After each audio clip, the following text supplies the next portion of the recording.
بسم الله الرحمن الرحيم.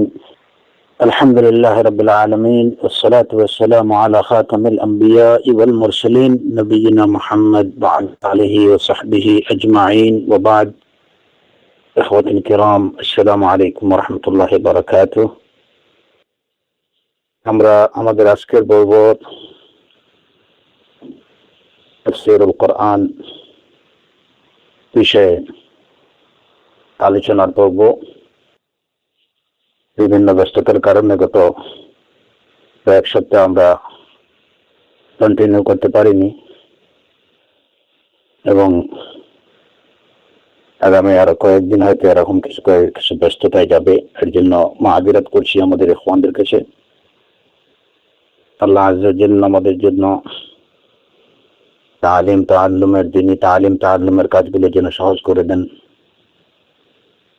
আল্লাহ রাব্বুল আলামিনের কাছে সেই প্রার্থনা করছি এবং আপনারা দোয়া করেন।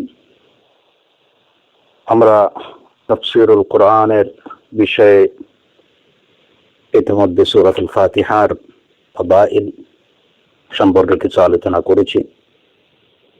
বিসমিল্লাহির রহমানির রহিম নিয়ে কিছু জরুরি কিছু আলোচনার আশা পোষণ করছি। বিসমিল্লাহির রহমানির রহিমের আলোচনার মধ্যে এমন কিছু আলোচনা চলে আসবে আমি আশা করছি, যেগুলো সূরাতুল ফাতিহায় আলহামদুলিল্লাহ রাব্বিল আলামিনের আলোচনায় আবার কোনো আলোচনা করার প্রয়োজন হবে না ইনশাআল্লাহ। এ কারণে আমরা বিসমিল্লাহির রহমানির রহিমের আলোচনা দিয়ে আজকের আলোচনা শুরু করতে যাচ্ছি। ওয়া আসআলুল্লাহ সুবহানাহু ওয়া তাআলা التوفيق والسداد। প্রথমত বিসমিল্লাহির রহমানির রহিম সম্পর্কে কিংবা বিসমিল্লাহ সম্পর্কে রাসূলুল্লাহ সাল্লাল্লাহু আলাইহি ওয়াসাল্লামের বিশুদ্ধ হাদিস, কুল্লু আমরিন যী বালিন লাম ইবদা বিসমিল্লাহ ফাহুয়া আবতার وفي رواية فهو أقطع। হাদিসের অর্থ হচ্ছে যে কোনো গুরুত্বপূর্ণ কাজ যদি বিসমিল্লাহ বলে শুরু না করা হয় তাহলে সেটা হবে লেজ কাটা, বরকতহীন।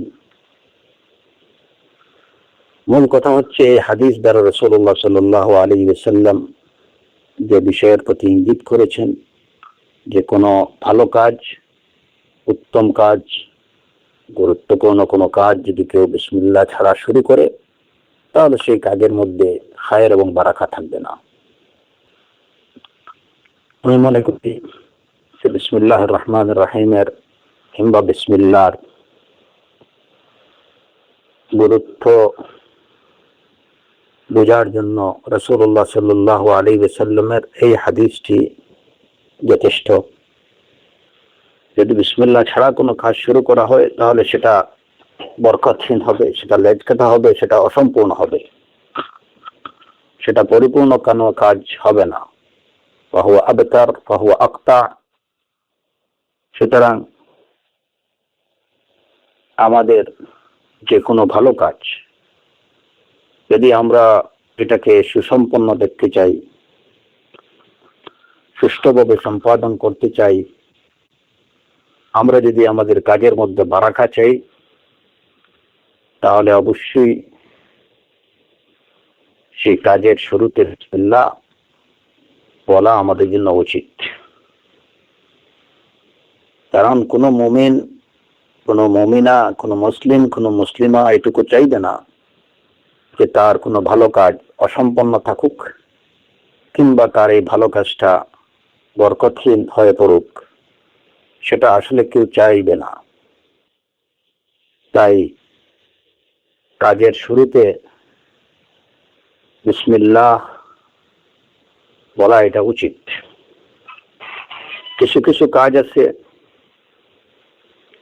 যে কাজগুলোর শুরুতে বিসমিল্লাহ বলা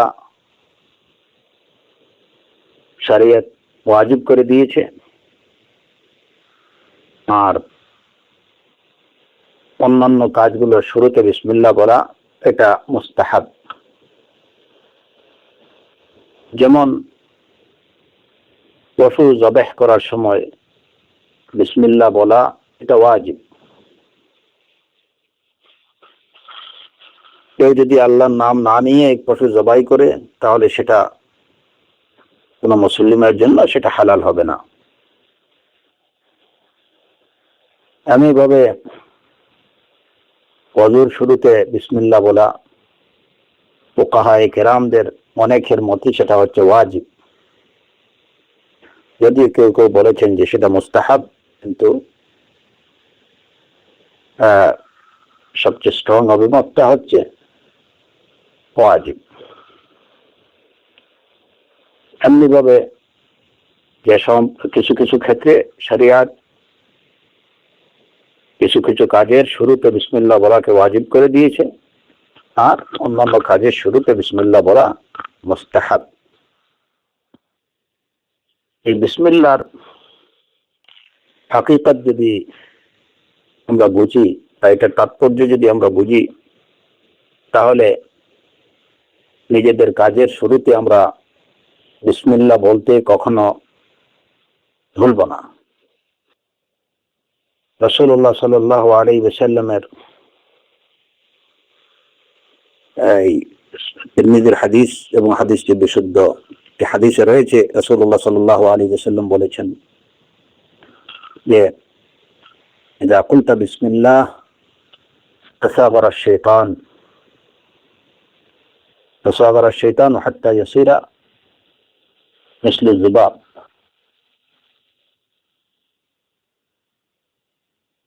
তুমি যদি তোমার কাজের শুরুতে বিসমিল্লাহ বলো, বা যখন তুমি তোমার কাজের শুরুতে বিসমিল্লাহ বলবা, তখন শয়তান মাছের মতো ছোট হয়ে যায়। সে নিজেকে অত্যন্ত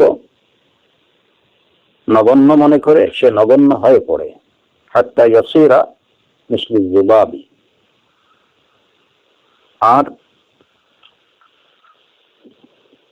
বিসমিল্লাহ না বললে শয়তান নিজেকে বিরাট কিছু মনে করে।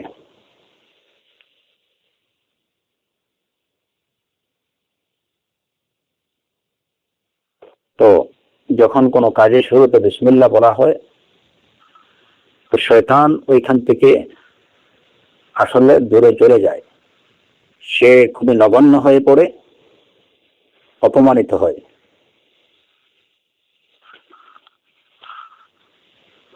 রাসূলুল্লাহ সাল্লাল্লাহু আলাইহি ওয়াসাল্লাম বলেছেন, যেমন ওযুর লা উযু লিমান লাম ইয়াযকুর ইসমাল্লাহি আলাইহি, যে আল্লাহর নাম না নিল, বিসমিল্লাহ না বলল, তার কোনো ওযু নেই। এই হাদিসের পরিপ্রেক্ষিতে উলামায়ে কেরামরা বলেছেন যে ওযুর শুরুতে বিসমিল্লাহ বলা এটা ওয়াজিব। তারপরে যখন কেউ তার স্ত্রীর কাছে যাবে, সেখানেও তাকে বিসমিল্লাহ বলার নির্দেশ দেওয়া হয়েছে। বিসমিল্লাহ আল্লাহুম্মা জান্নিবনা আশ-শাইতান ওয়া জান্নিবিশ শাইতানা মা রাযাকতানা।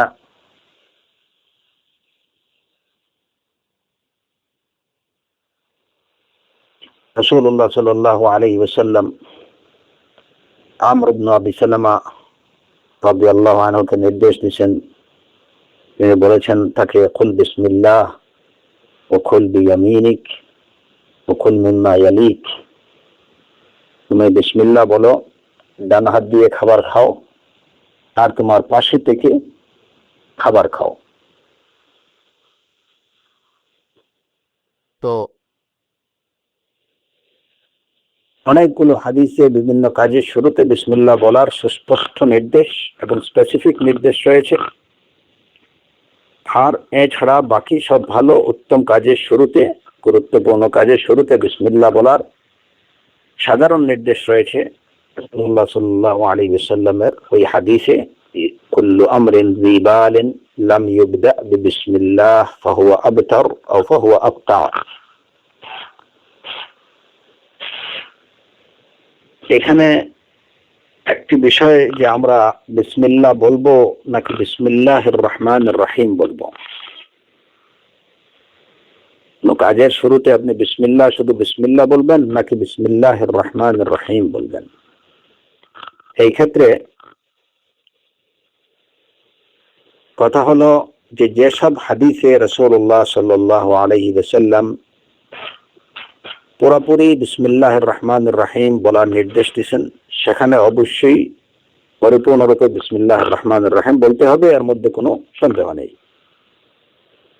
যেসব ক্ষেত্রে রাসূলুল্লাহ সাল্লাল্লাহু আলাইহি ওয়াসাল্লাম শুধুমাত্র বিসমিল্লাহ এতটুকু মেনশন করেছেন যে শুধুমাত্র বিসমিল্লাহ বলতে বলেছেন, সেখানে বিসমিল্লাহই বলতে হবে, সেখানে বিসমিল্লাহির রহমানির রহিম পরিপূর্ণরূপে সারাটা বলার প্রয়োজন নেই।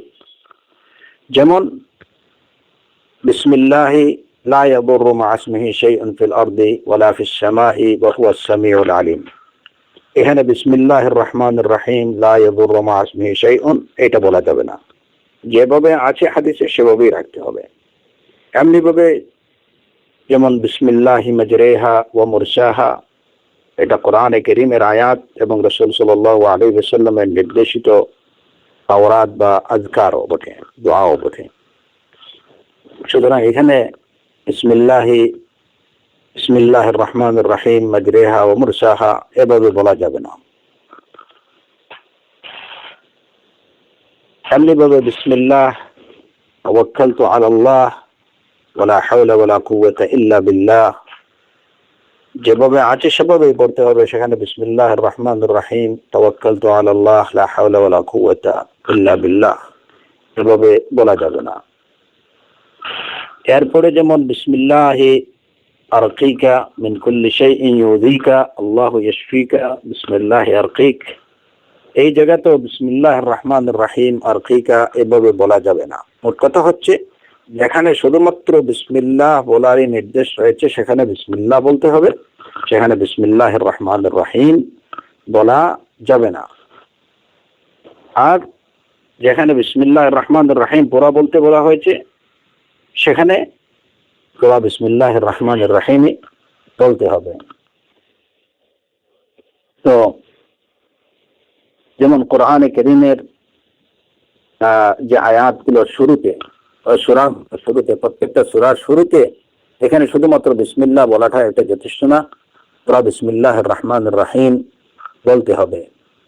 কারণ এ বিষয়ে রাসূলুল্লাহ সাল্লাল্লাহু আলাইহি ওয়াসাল্লামের হাদিস আছে, তিনি বলেছেন উনজিলাত আলাইয়া আয়াহ লাম তুনজাল আলা নাবিয়্যিন গায়রা সুলাইমান ইবনে দাউদ ওয়া গায়রি ওয়া হিয়া বিসমিল্লাহির রহমানির রহিম, যে আমার প্রতি এমন একটি আয়াত নাজিল হয়েছে যে আয়াত আমি এবং সুলাইমান ইবনে দাউদ আলাইহিস সালাতু ওয়াস সালামের ছাড়া অন্য কারো প্রতি, আমার এবং সুলাইমান ইবনে দাউদ আলাইহিস সালাম আমরা এই দুইজনের প্রতি ছাড়া অন্য কারো প্রতি নাজিল হয়নি, এবং সেই আয়াতটি হচ্ছে বিসমিল্লাহির রহমানির রহিম। তাই প্রত্যেক সূরার শুরুতে কেবলমাত্র সূরাতুল বারাত ব্যতীত, সূরাতুত তাওবা ব্যতীত অন্য সব সূরার শুরুতে বিসমিল্লাহির রহমানির রহিম পড়তে হবে। এখানে কেবলমাত্র বিসমিল্লাহ ইযা জাআ নাসরুল্লাহ, বিসমিল্লাহ তাব্বাত ইয়াদা আবি লাহাব, বিসমিল্লাহ কুল হুয়াল্লাহু আহাদ এভাবে পড়া যাবে না। এছাড়া অন্যান্য যে সমস্ত ক্ষেত্রে, যেমন আপনি যখন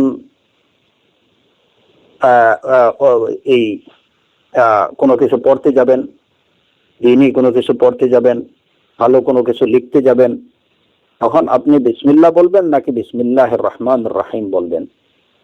এই বিষয়ে কথা হচ্ছে যে আপনি বিসমিল্লাহ বলতে পারেন, বিসমিল্লাহির রহমানির রহিমও বলতে পারেন। তবে উত্তম হচ্ছে যে যখন কোনো বিষয় সাধারণভাবে বলা হয়, কোনো নির্দেশ আসে, তখন এটা ফর্দে কামিলটা, এটার পূর্ণ বা সম্পূর্ণটা বলাটাই হচ্ছে উত্তম। কারণ উসুল হচ্ছে আল মুতলাকু ইযা উতলিকা ইরাদু বিহিল ফরদুল কামিল, যখন কোনো কিছু মতলাকান বা সাধারণভাবে বলা হয়, কোনো নির্দিষ্ট না করে, সুনির্দিষ্ট না করে, স্পেসিফাই না করে যদি বলা হয়, তাহলে যেখানে বিসমিল্লাহ বলতে বলা হয়েছে, যে কাজের শুরুতে বিসমিল্লাহ বলো, লেখার শুরুতে বিসমিল্লাহ বলো, পড়ার শুরুতে বিসমিল্লাহ বলো, খাওয়ার শুরুতে বিসমিল্লাহ বলো, তো এই জায়গাতে বিসমিল্লাহির রহমানির রহিম এই পুরো অংশটুকু বলাটাই হচ্ছে সবচেয়ে উত্তম।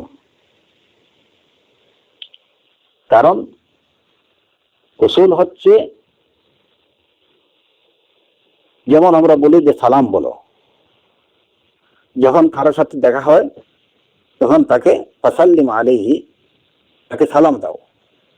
তো সালাম দাও যখন বলা হয় তখন এর দ্বারা পুরো সালামের বাক্যটা বলাটাকে বোঝায়, আসসালামু আলাইকুম অথবা আসসালামু আলাইকুম ওয়া রাহমাতুল্লাহ। কিন্তু এখানে সালাম দাও বলতে এটুকু না, আসসালাম বা সালামুন এতটুকু বলা যথেষ্ট না। তার ফার্দে কামেইটা বা পুরা বাক্যটাই উদ্দেশ্য করে, পুরা বাক্যটাই বলা উচিত। সুতরাং যেসব জায়গায় সুনির্দিষ্টভাবে কেবল বিসমিল্লাহ বলতে বলা হয়েছে আমরা সেখানে শুধু বিসমিল্লাহ বলবো, এবং যেখানে পরিপূর্ণরূপে বিসমিল্লাহির রহমানির রহিম বলা হয়েছে সেখানে তো অবশ্যই পরিপূর্ণরূপে বিসমিল্লাহির রহমানির রহিম বলবো। আর এছাড়া অন্যান্য যেসব জায়গায় যেসব কাজের শুরুতে বিসমিল্লাহ বলতে বলা হয়েছে সেখানে বিসমিল্লাহ বলতে বিসমিল্লাহর পুরো বাক্যটা বিসমিল্লাহির রহমানির রহিম বলাই উচিত। কেবল তবে কেউ যদি শুধু বিসমিল্লাহ বলে তাহলে এর দ্বারা ইস্তেহবাব বা যে সুন্নাহটা আদায় হয়ে যাবে, কিন্তু পুরো বিসমিল্লাহির রহমানির রহিম বলাটা এটাই হচ্ছে সবচেয়ে উত্তম, এর মধ্যে কোনো সন্দেহ নেই। এই গেল আমরা কোথায় বিসমিল্লাহ বলবো কিংবা কোথায় বিসমিল্লাহির রহমানির রহিম বলবো। তৃতীয় বিষয়, এটা অবশ্যই ইনশাআল্লাহ আমরা পরে আলোচনা করব যে বিসমিল্লাহির রহমানির রহিম এ সম্পর্কে কিছু মাসাইল আছে, যে এইটা সূরাতুল ফাতিহার অংশ কি না, এই বিষয় নিয়ে আমরা পরবর্তী আগামী পর্বে বিইজনিল্লাহ তাআলা আল্লাহ আযজা ওয়া জাল্লা যদি তৌফিক দেন আলোচনা করব। এইটা একটা মাসআলা থাকবে যে বিসমিল্লাহির রহমানির রহিম এটা সূরাতুল ফাতিহার অংশ কিনা, এবং সালাতে বিসমিল্লাহির রহমানির রহিম এটা আমরা সশব্দে পড়ব নাকি নিঃশব্দে পড়ব, এই দুটা মাসাইল নিয়ে পরে আলোচনা করব ইনশাআল্লাহ। দ্বিতীয় বিষয় আজকের আলোচনায় যেটা হচ্ছে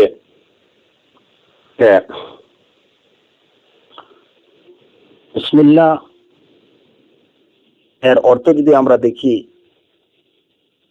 যে আল্লাহর নামে, বিসমিল্লাহির রহমানির রহিম পরম করুণাময় ও দয়াময় আল্লাহর নামে, এটা হচ্ছে এই সেন্টেন্সটার শাব্দিক অর্থ, বিসমিল্লাহির রহমানির রহিম। এখন পরম করুণাময় পরম দয়াময় আল্লাহর নামে কি করছি, এই বিষয়টা কিন্তু এই সেন্টেন্সের মধ্যে উজ্জ্বল। আরবি লুগাতের দিক থেকে যদি আপনি দেখেন তাহলে এখানে আপনি খাচ্ছেন না পড়ছেন না বলছেন না লিখছেন এই সমস্ত কোনো কিছুই কিন্তু এই জায়গাতে উল্লেখ নেই। তো আল্লাহ আযজা ওয়া জাল এটা আমাদের জন্য সহজ করে দিয়েছেন যে এই বিষয়টা আমাদের প্রত্যেকটা কাজে কেন আমরা এই সেন্টেন্সটা আমাদের কাজে লাগে বা আমরা এটা বলতে পারি।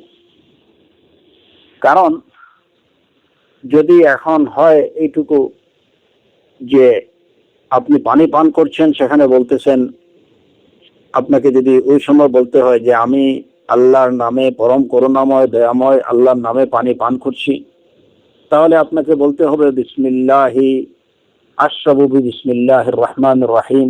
আপনি খেতে যাচ্ছেন আকুলু বিসমিল্লাহির রহমানির রহিম, আপনি পড়তে যাচ্ছেন আকরাউ বিসমিল্লাহির রহমানির রহিম, লিখতে যাচ্ছেন আকতুবু বিসমিল্লাহির রহমানির রহিম, আপনি বসতে যাচ্ছেন আজলিসু বিসমিল্লাহির রহমানির রহিম, হাঁটতে যাচ্ছেন আমশি বিসমিল্লাহির রহমানির রহিম, আপনি প্রবেশ করতে যাচ্ছেন আদখুলু বিসমিল্লাহির রহমানির রহিম, ঘর থেকে বের হচ্ছেন আখরুজু বিসমিল্লাহির রহমানির রহিম। ওয়া হাকাযা। এটা অনেক বান্দার জন্য এটা অনেক কষ্টকর হয়ে যাবে এবং সবাই সবসময় হয়তো এই সেন্টেন্সটা ওইভাবে মেনশন করা তার জন্য কষ্টকর হবে। যে কারণে আল্লাহ আজ্জা ওয়া জাল বিসমিল্লাহির রহমানির রহিম যখন বান্দা তার কাজের শুরুতে বলবে, এবং আল্লাহ আজ্জা ওয়া জাল ওইটাকে ওই কাজের জন্যই সেটাকে গণ্য করবেন। এখন আপনি লিখতে যাচ্ছেন, শুধু বিসমিল্লাহির রহমানির রহিম বললেই আপনাকে হবে? যে আপনি লেখার শুরুতে এর অর্থ হচ্ছে আমি আল্লাহর নামে লিখতে শুরু করছি, আমি আল্লাহর নামে পড়তে শুরু করছি, আমি আল্লাহর নামে খেতে শুরু করছি। এখানে আপনি খাচ্ছেন, পড়ছেন, লিখছেন, এই বিষয়গুলা আপনাকে আলাদাভাবে মেনশন করার কোনো প্রয়োজন নেই। আল্লাহ নতুবা যদি এটা আলাদাভাবে মেনশন করতে হতো তাহলে অবশ্যই রাসূলুল্লাহ সাল্লাল্লাহু আলাইহি ওয়াসাল্লাম এটা বলে দিতেন তার উম্মতকে যে প্রত্যেকটা তুমি কোন কাজের শুরুতে বিসমিল্লাহ বলছো সেই কাজের নাম মেনশন করে বা সেই কাজের কথা মেনশন করে তুমি বিসমিল্লাহ বলো। কোরআনে কারীমের শুরুতেও বা সূরাগুলোর শুরুতে বিসমিল্লাহির রহমানির রহিম, এখানেও কিন্তু আল্লাহ আজ্জা ওয়া জাল তার নবীকে বলেননি যে আপনি বলেন আকরাউ বিসমিল্লাহির রহমানির রহিম। আল্লাহ আজ্জা ওয়া জাল এই নির্দেশ দেননি।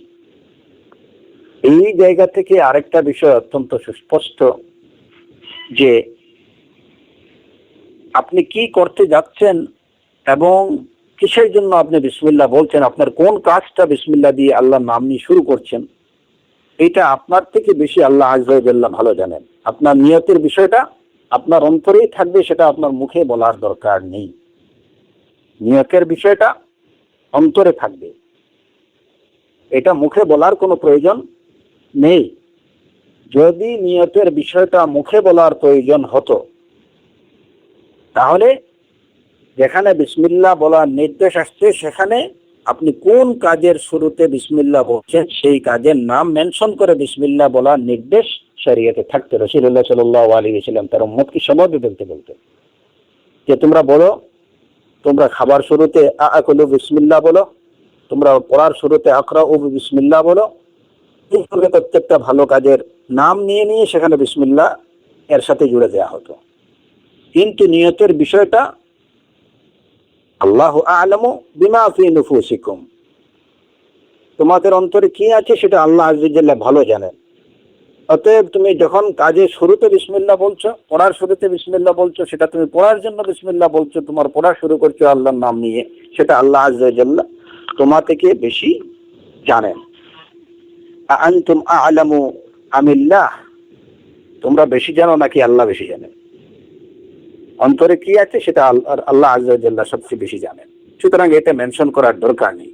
সুতরাং বিসমিল্লাহর এইভাবে বিসমিল্লাহ বলার যে নির্দেশ শরীয়তে আসছে সেটাও প্রমাণ করে যে নিয়তের বিষয়গুলো মুখে উচ্চারণ করা এটা ঠিক না এবং এটা প্রয়োজনহীন, অপ্রয়োজনীয়।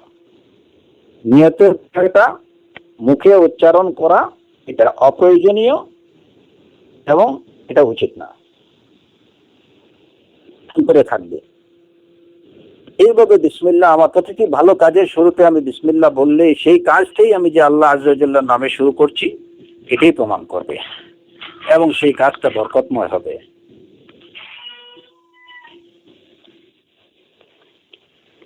আরেকটা বিষয় হলো যে আমরা বিসমিল্লাহির রহমানির রহিমের অর্থের দিকে যদি তাকাই, যে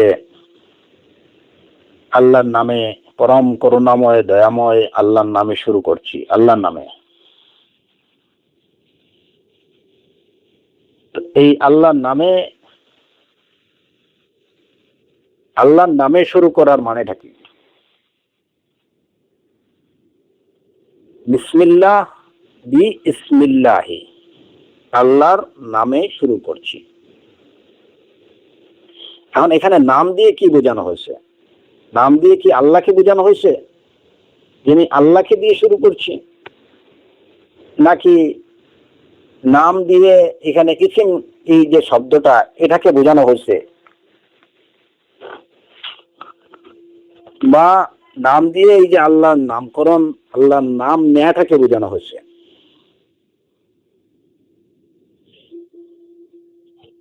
প্রশ্নটা আপনাদেরকে বুঝতে হবে, এই কারণে নতুবা অন্যান্য ক্ষেত্রে কিছু শুবহাত তৈরি হতে পারে যে আমি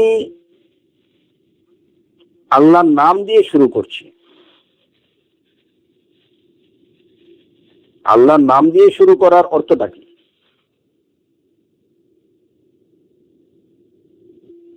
এখানে আল্লাহর নাম বলতে কি বোঝানো হয়েছে? সেটা কি আল্লাহকে বোঝানো হয়েছে? ইসিম দিয়ে কি মুসাম্মা বোঝানো হয়েছে, নাকি এখানে ইসিম দিয়ে তাসমিয়া বোঝানো হয়েছে? ইসিম শব্দটাকে বোঝানো হয়েছে। এই বিষয়ে মুসলমানরা তিন ভাগে বিভক্ত। এই মাসআলাটাতে তিন প্রকার কথা পাওয়া যায়। এর মধ্যে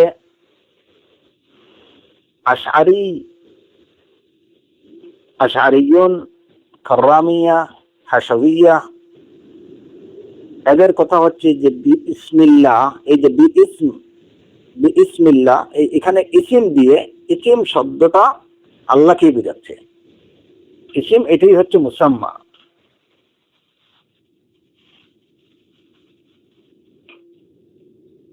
ইসিম বলতে এখানে ইসিম এই শব্দটাকে বোঝানো হয়নি, মিন করেনি, কিংবা নাম নেয়াটাকেও মিন করেনি, বরং ইসিম বিইসম, এই ইসিম তাদের কথা হচ্ছে যে ইসিমটাই হচ্ছে, ইসিম দ্বারা আল্লাহকেই বোঝানো হচ্ছে। বিসমিল্লাহ এটা হচ্ছে বিশেষ করে আশআরিয়ুন, কাররামিয়া, হাশাবিয়া, এদের কথা। আবু উবাইদা এবং সিবওয়াইয়ের অভিমত তাই। আর মুতাজিলীদের কথা হচ্ছে যে এখানে ইসিম বলতে আল্লাহকে বোঝানো হয়নি, এটা ইসিম বলতে আলিফ সিন মিম, এটা এই তাসমিয়াটাকে, এই ইসিমটাকে বোঝানো হয়েছে।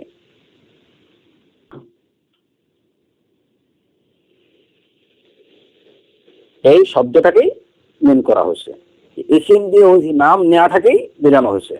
এটা হচ্ছে মুতাজিলীদের কথা। আর আহলুস সুন্নাহ ওয়াল জামাতের কথা হলো, অন্যান্যদের কথা হলো, এবং এটা হচ্ছে জমহুরের অভিমত। জমহুর আহলুস সুন্নাহ ওয়াল জামাতের অভিমত হচ্ছে যে এখানে ইসিম দ্বারা মুসাম্মা উদ্দেশ্য নয়, আবার ইসিম দ্বারা ইসিম শব্দটাও উদ্দেশ্য নয়। ইসিম দ্বারা মুসাম্মা বলতে ইসিম দ্বারা আল্লাহকে বোঝানো হয়নি, আবার ইসিম দ্বারা এখানে বিইসমিল্লাহ, এই যে নামে শুরু করছি, এই নাম দ্বারা শুধুমাত্র এই ইসিম শব্দটাকে উদ্দেশ্য করা হয়নি।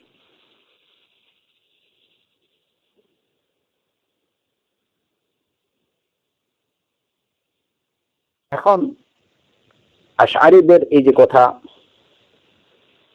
যে এখানে ইসিম দ্বারা মুসাম্মাকে বোঝানো হয়েছে, ইসিম দ্বারা আল্লাহকে বোঝানো হয়েছে, যদি এই কথাকে আমরা মানি, তাহলে সমস্যাটা হলো যে এটা হবে ইদাহিল মিন বাবি ইদাহিল ওয়াদিহাত, ইদাহিল ওয়াদিহাত। কারণ বিসমিল্লাহ তখন হবে কি বিল্লাহ, আল্লাহ, বিল্লাহি আল্লাহি, কারণ ইসিম দ্বারা আল্লাহকেই বোঝানো হয়েছে, আবার এরপরে আবার আল্লাহ শব্দটাও আসছে। সুতরাং এটা হবে একদম অনর্থক একটা কথা, যে কথাটার মধ্যে কোনো ফায়দা নেই। বিল্লাহি আল্লাহির রহমানির রহিম, এখানে ইসিম বলতে যা আছে আল্লাহকে জাতুল মুসাম্মা বা আল্লাহকে বোঝানো হয়নি।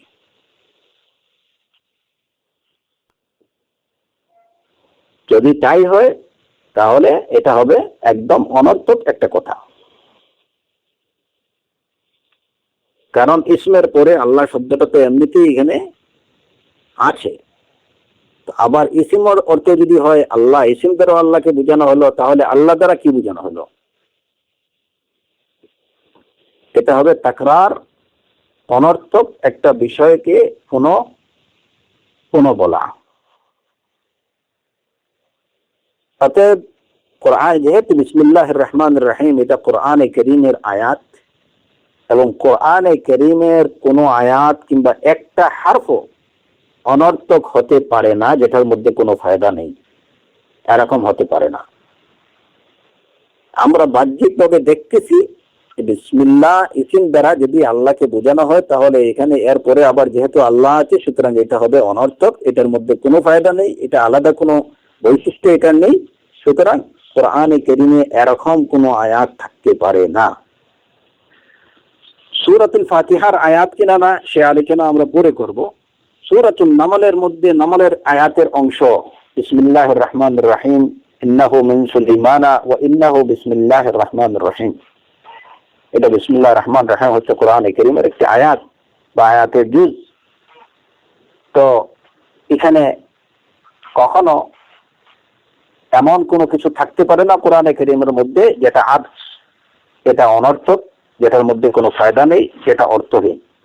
এমনি ভাবে বিসমিল্লাহি মাজরিহা, কোরআনে কারীমের আয়াত বিসমিল্লাহি মাজরিহা, তাহলে অর্থ হবে কি? বাহ্যিকভাবে এই যে আয়াতটা বিসমিল্লাহি মাজরিহা, আল্লাহর নামে চলছে, এর চলন, বিসমিল্লাহি মাজরিহা, আল্লাহর নামে এর চলন। এখন যদি ইসিম দ্বারাও আল্লাহ অর্থ হয়, তাহলে আল্লাহর নামে চলন হবে, এটা কোনো অর্থ শব্দ হবে না, বাক্য হবে না। এর দ্বারা প্রমাণিত হলো যে আশআরী, কাররামিয়া, হাসাবিয়্যাদের এই দাবিটা এটা ঠিক না। বাকি রইল মুতাজিলীদের এই কথা যে ইসিম দ্বারা এখানে মুসাম্মা আল্লাহকে বোঝানো হয়নি, ইসিম দ্বারা এখানে তাসমিয়াকে বোঝানো হয়েছে, মানে ইসিম শব্দটাকে বোঝানো হয়েছে।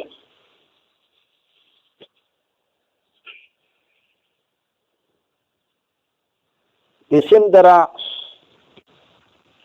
মুসাম্মাকে যদি বোঝানো, ইসিম দ্বারা মুসাম্মাকে বোঝানো হয়নি, তাসমিয়াকে বোঝানো হয়েছে, আলিফ সিন মিম। তাদের কথা হচ্ছে, মুতাজিলীদের কথা হচ্ছে আলিফ সিন মিম এই তিনটা হারফের সমন্বয়ে যে লাফজটা ইসম বলতে ওই ইসিমটাকে বোঝানো হয়েছে।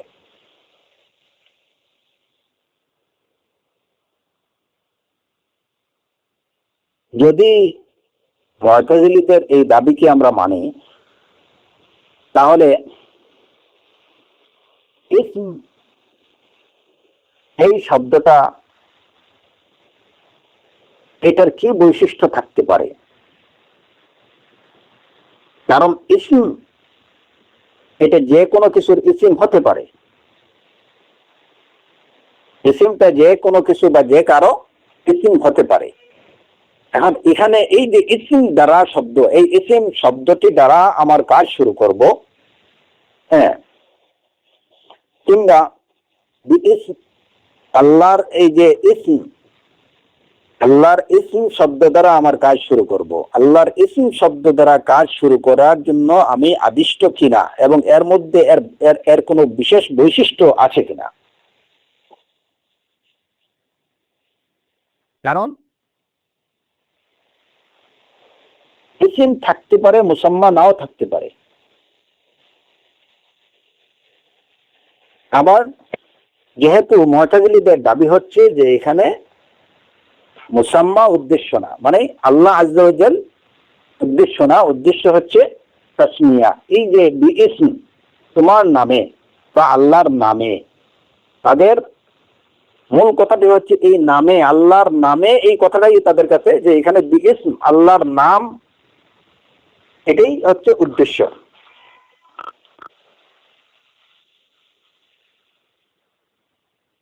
আল্লাহর নাম, এটাই হচ্ছে উদ্দেশ্য।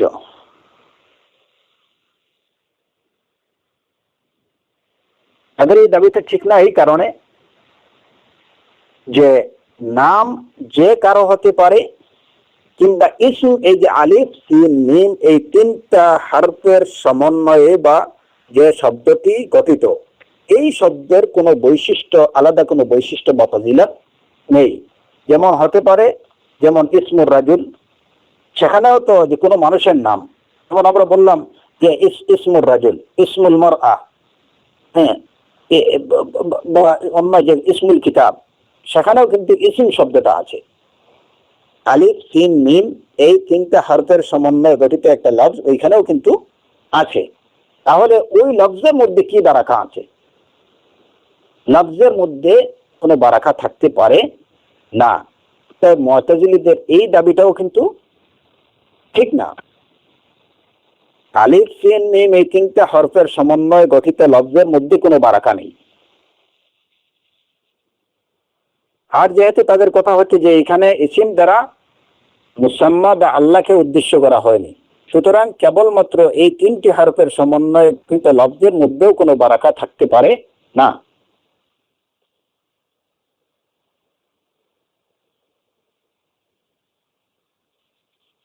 এখন প্রথমত হাসাবিয়া, কারামিয়া এবং আশআরীদের যে দাবিটা ইসিম দ্বারা মুসাম্মা বা আল্লাহকে উদ্দেশ্য করা হয়েছে, আল ইসম দ্বারা মুসাম্মাকে বোঝানো হয়েছে।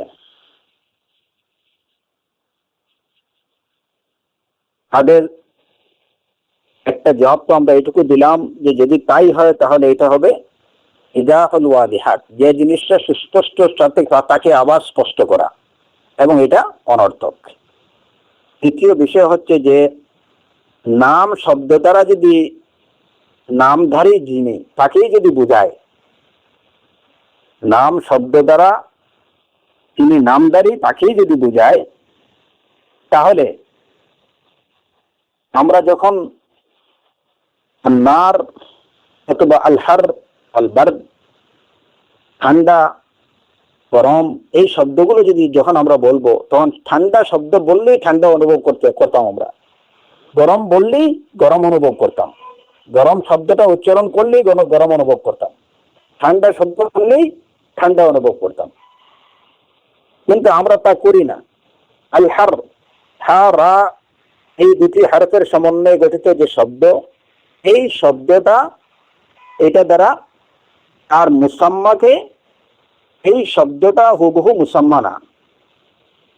যেমন ইসিম শব্দটা হুবহু আল্লাহ না, এমনি ভাবে যেমন ভাবে আল হাররু ওয়াল বারদু, ঠান্ডা বা গরম, এই ঠান্ডা বা গরম এই শব্দটা হুবহু গরম বা ঠান্ডা না। হুবহু গরম বা ঠান্ডা হলে শব্দ বলার সাথে সাথে আমরা সেই গরম বা ঠান্ডা অনুভব করতাম। যদিও তারা দলিল দেন কোরআনে কারীমের এই আয়াত দ্বারা, ফাসাব্বিহ বিসমি রাব্বিকাল আযীম, ফাসাব্বিহ বিসমি রাব্বিকাল আযীম, আপনি তাসবিহ করুন আপনার রবের নামে যিনি সুমহান। বিইসমি রাব্বিক, ফাসাব্বিহ বিইসমি রাব্বিক। এখন কথা হচ্ছে ওনাদের যে এখানে ইসমে রব দ্বারা তাসবিহ করতে বলা হয়েছে, সুতরাং এই ইসমটাই মুবারক। কিংবা আরো স্পষ্টভাবে ওনাদের আরেকটা দলিল আছে, সেটা হচ্ছে তাবারাকাসমু রাব্বিক, তাবারাকাসমু রাব্বিকা যিল জালালি ওয়াল ইকরাম, তাবারাকা ইসমু রাব্বিক, মহিমাময় বা পুণ্যময় আপনার রবের নাম, ইসমু রাব্বুক যিল জালালি ওয়াল ইকরাম। এখানে ইসমে রব মুবারক সেটা বলা হয়েছে। ওনারা ইসমে রব বলতে শুধুমাত্র ইসিম শব্দটাকেই বুঝেন, যে এখানে ইসিম দ্বারা রবকেই বোঝানো হয়েছে বা ইসিম দ্বারা আল্লাহকেই বোঝানো হয়েছে। কিন্তু এই দুটি দলিল আয়াতের পরিপ্রেক্ষিতে আমরা তাদের জবাব দেব এটুকু, যে প্রথম আয়াতে ফাসাব্বিহ বিসমি রাব্বিকাল আযীম, এখানে ইসমে রাব্বিক ইসিম শব্দটা যখন রবের দিকে, এটা কি হলো, এটার এজাফত হলো আপনার রবের নাম। যখন এই নামটাকে, ইসিম শব্দটাকে এজাফত করা হলো রবের দিকে, কার নাম? রবের নাম। এবং যখন আরবি ব্যাকরণে যখন কোনো শব্দকে অন্য কোনো কিছুর দিকে নিসবত করা হয় বা এজাফত করা হয়, যেমন আমার বই, আমার কলম, আমি এবং কলম, যেহেতু কলমটাকে আমার সাথে সম্বন্ধে যুক্ত করা হয়েছে, ফাসাব্বিহ বিসমি রাব্বিক, বিষয়টা যদিও শুনতে একটু কঠিন মনে হচ্ছে, কিন্তু আপনারা একটু খেয়াল করলে এটা সহজ হয়ে যাবে। আরবি ব্যাকরণে যখন কোনো শব্দকে অন্য কোনো কিংবা একটা বিষয়কে অন্য বিষয়ের প্রতি সম্বন্ধ যুক্ত করা হবে, তখন যে বিষয়টার প্রতি সম্বন্ধ যুক্ত করতে হবে এবং যে বিষয়টাকে যে বিষয়ের প্রতি সম্বন্ধ যুক্ত করা হলো আর যে বিষয়টাকে সম্বন্ধ যুক্ত করা হলো, দুটি একটি আরেকটির বিপরীত বা দুটি বিষয় এক হয় না। যেমন আপনি বললেন যে আমার কলম, আমার কিতাব। এখন কলম বা কিতাবকে আপনার প্রতি সম্বন্ধে যুক্ত করা হলো। কার কিতাব? আমার কিতাব। কার কলম? আমার কলম। হ্যাঁ। কার গাড়ি? আমার গাড়ি। এখন এই গাড়ি, কলম, কিতাব এগুলা কিন্তু আমি না। আমি এক জিনিস, গাড়ি, কলম, কিতাব এগুলো আরেক জিনিস। এই আয়াতে সুস্পষ্ট এই বিষয়টা, বিইসমি রাব্বিক, বিইসমিল্লাহ, আল্লাহর নাম। কার নাম? আল্লাহর নাম। সুতরাং নাম এক জিনিস আর আল্লাহ আরেক জিনিস। এই বিষয়টা সুস্পষ্ট। মূল কথা হলো যে আরবি গ্রামারে যখন কোনো একটা বিষয়কে অন্য কোনো বিষয়ের প্রতি সম্বন্ধ যুক্ত করা হয়, তাহলে যে বিষয়ের প্রতি সম্বন্ধ যুক্ত করা হয় সেই বিষয় এবং যে বিষয়টাকে সম্বন্ধে যুক্ত করা হয়, এই দুইটা বিষয় ভিন্ন ভিন্ন হয়ে থাকে। সুতরাং এই দুটি আয়াতে বিইসমি রাব্বিকা, ফাসাব্বিহ বিসমি রাব্বিকাল আযীম অথবা তাবারাকাসমু রাব্বিকা যিল জালালি ওয়াল ইকরাম, এখানে ইসিমটাকে আল্লাহর প্রতি সম্বন্ধ যুক্ত করা হয়েছে। এটাই প্রমাণিত, এর দ্বারা প্রমাণিত হয় যে আল্লাহ এক জিনিস এবং ইসিম আরেক জিনিস, দুইটা এক না। এখন আমাদের কথা হলো যে এখানে ইসিমটা তাবারাক, মুবারক কেন হলো? কারণ এই ইসমের অধিকারী যিনি, তিনি মুবারক, তিনি মহিমান্বিত, তিনি সুমহান। তিনি সুমহান হওয়ার কারণেই আর ইসিমটা আল্লাহ, এই শব্দটা এটা কি? সুমহান। এমনি ভাবে আর রহমান, আর রাহিম, রহমান আর রাহিম, এই যে নামগুলো, এই নামগুলোর অধিকারী যিনি, তিনি সুমহান, যে কারণে এই নামগুলো সুমহান।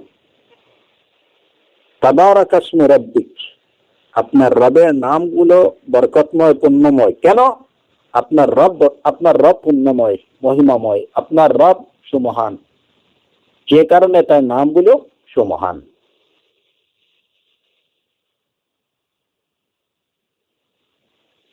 যেমন আরেকটা উদাহরণ ইমাম ইবনে কাসির রাহিমাহুল্লাহ দিয়েছেন, যেমন কেউ বললে যায়নাবু তালিকুন, যে জায়নাব তালাক, জায়নাবকে তালাক দেয়া হলো। এখন এই তালাকটা কি নামের উপরে পড়লো নাকি এই নামের অধিকারী যিনি তার উপরে পড়লো? যে নামের অধিকারী যে মহিলা, ওই মহিলার উপরেই তালাক পড়বে। এখন মুতাজিলীদের যে এই যে দাবি, ইসিম দ্বারা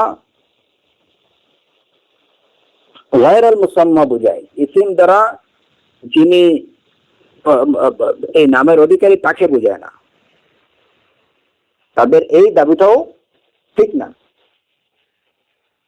কারণ ওই নামের অধিকারী যিনি, যাকে উদ্দেশ্য করে তালাক দেওয়া হয়েছে, সেই তালাকটা তার উপরেই বর্তাবে। তো এই নামের অধিকারী যিনি, জায়নাব এই নামের অধিকারী যিনি, তিনি তালাক। ঠিক এমনি ভাবে বিইসমিল্লাহ, আল্লাহ নামের অধিকারী যে জাত, সেই জাতের নামের সাথে শুরু করছি আমরা। এটাই হচ্ছে আহলুস সুন্নাহ ওয়াল জামাতের কথা। এই একেবারে দৃষ্ট হলো এটুকু যে বিইসমিল্লাহ, এখানে শুধুমাত্র ইসিমটা উদ্দেশ্য না, আর এখানে শুধুমাত্র নামকরণ, এই যে ইসিম দ্বারা আল্লাহকে বোঝানো হয়নি, আর এখানে শুধুমাত্র নাম শব্দটাকেও বোঝানো হয়নি। এই নামের আল্লাহ, এই নামের অধিকারী যিনি, তাকে বোঝানো হয়েছে। আল্লাহ এই নামের অধিকারী যিনি, তাকে বোঝানো হচ্ছে। ইসিম দ্বারা শুধুমাত্র নামকরণ, যে আমি নাম নিচ্ছি, আল্লাহর নাম নিচ্ছি, এই বিষয়টা উদ্দেশ্য না, বা আল্লাহ শুধুমাত্র এই শব্দটা বলা উদ্দেশ্য না,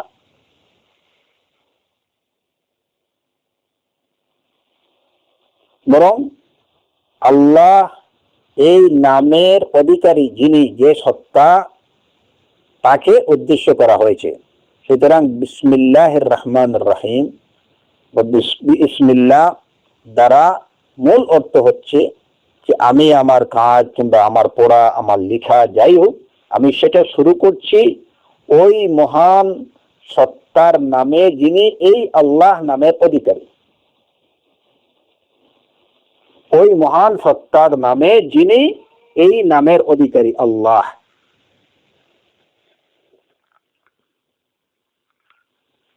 আল্লাহটাকে যদি কেউ শুধুমাত্র একটা শব্দ হিসাবে দেখে তাহলে এটাও ঠিক না, কিংবা ইসিম বলেই যদি কেউ আল্লাহ বুঝে সেটাও ঠিক না।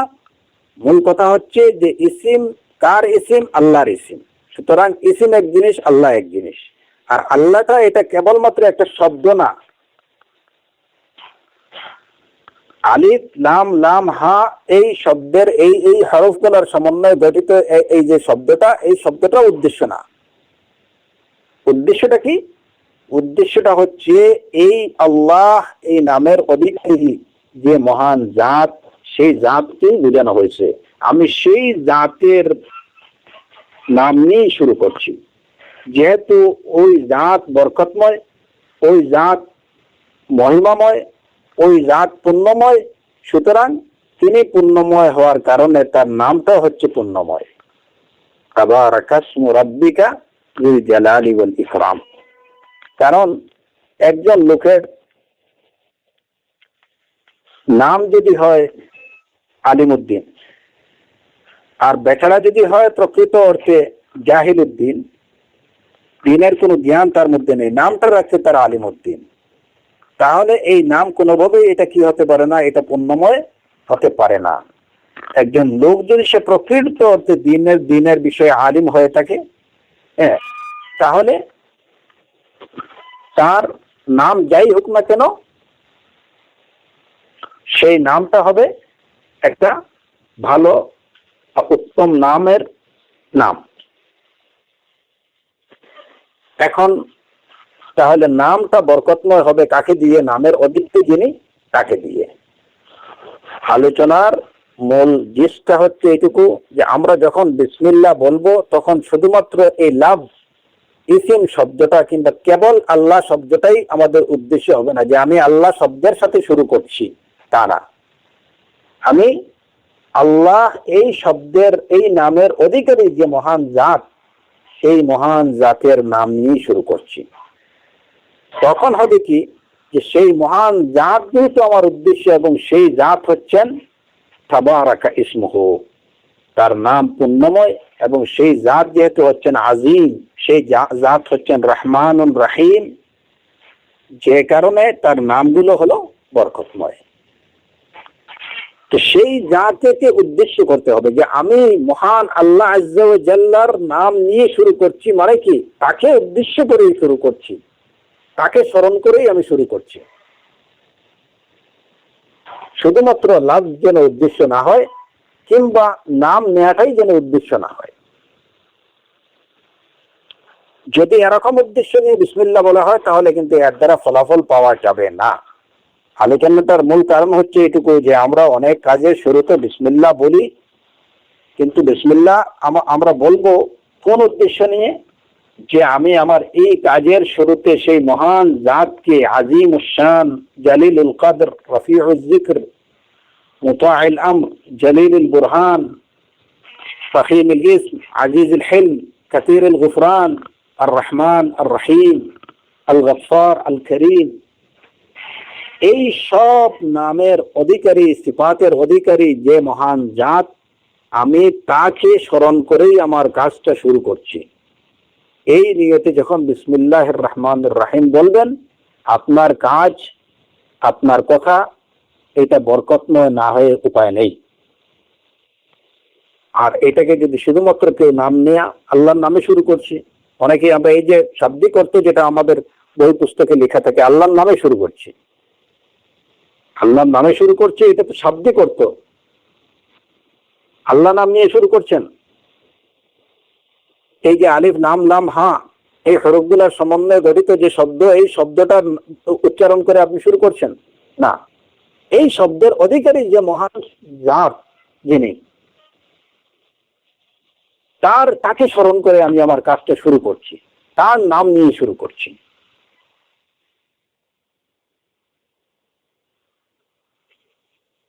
এই তাৎপর্যটা মনের মধ্যে রেখে যখন আপনি বিসমিল্লাহ বলে কোনো কাজ শুরু করবেন, আপনার সেই কাজে আপনি কৃতকার্য না হয়ে পারবেন না।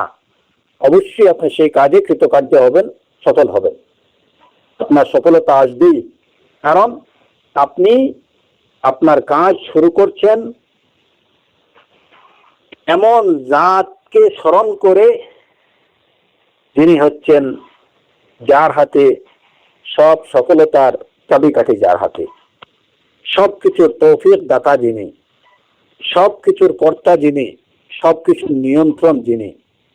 যখন আপনি আপনার কাজের শুরুতে তাকে স্মরণ করলেন, তখন অবশ্যই আপনার ওই কাজের দ্বারে কাছে শয়তান আসতে পারবে না।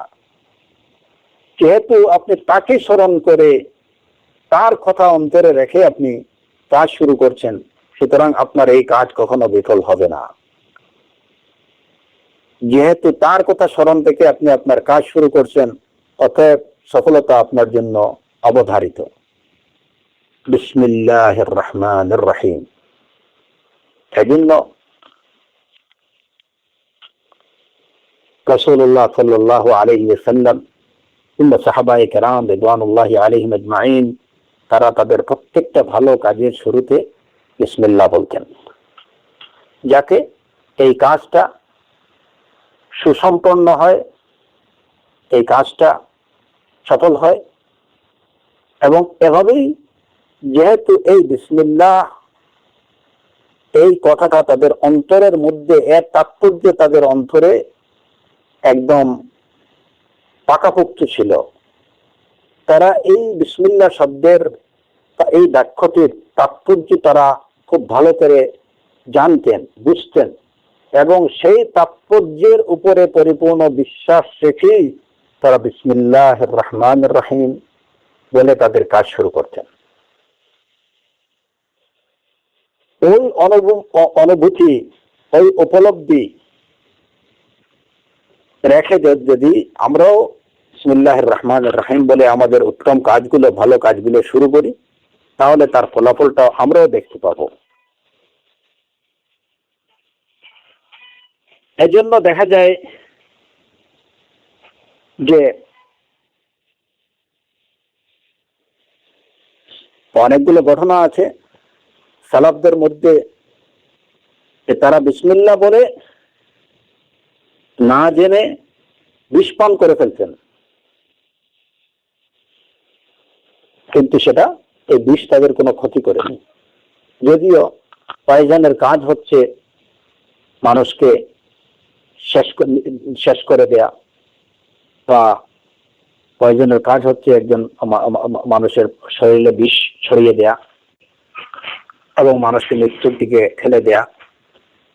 কিন্তু বিসমিল্লাহির রহমানির রহিম বলে যখন এটা পান করছেন, তখন এই বিষের কার্যকারিতাও নিঃশেষ হয়ে গেছে।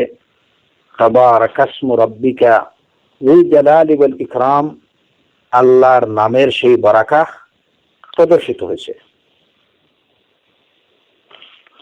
সুতরাং বিসমিল্লাহ এটা খুব স্বাভাবিক কোনো বিষয় না। আমরা বিসমিল্লাহটাকে খুব স্বাভাবিকভাবেই দেখি, কে এটা বিসমিল্লাহির রহমানির রহিম শুরু করলাম, বিসমিল্লাহ বিসমিল্লাহ বলে শুরু করেন। বিসমিল্লাহ বলে শুরু করার আগে আপনি বিসমিল্লাহ কি সেটা আপনি বুঝতে হবে। আপনি কি বলছেন, কে আল্লাহ, বিসমিল্লাহ। এবং এই কথাতে আমি আমার অনেকগুলো আলোচনা আমি বলছি যে আমরা যে আজকার গুলো, জিকির গুলো করবো, যে দোয়া গুলো পড়বো, সেই দোয়াগুলোর অর্থ কি, তার তাৎপর্য কি। সুবহানাল্লাহ, আলহামদুলিল্লাহ, আল্লাহু আকবার। দেখা যায় যে অনেকে এই যে সালাতের পরে তাসবিহ ঠিকই এই যে 3 তাসবিহ পড়তেছে, 33 বার করে পড়তেছে, প্রথমত খুব দ্রুত তার মুখের আগে তার হাত দৌড়াচ্ছে, বিসমিল্লাহ বিসমিল্লাহ, আলহামদুলিল্লাহ, সুবহানাল্লাহ সুবহানাল্লাহ সুবহান। এটা তো গেল একটা সমস্যা, যে তার মুখের আগে তার হাত দৌড়াচ্ছে।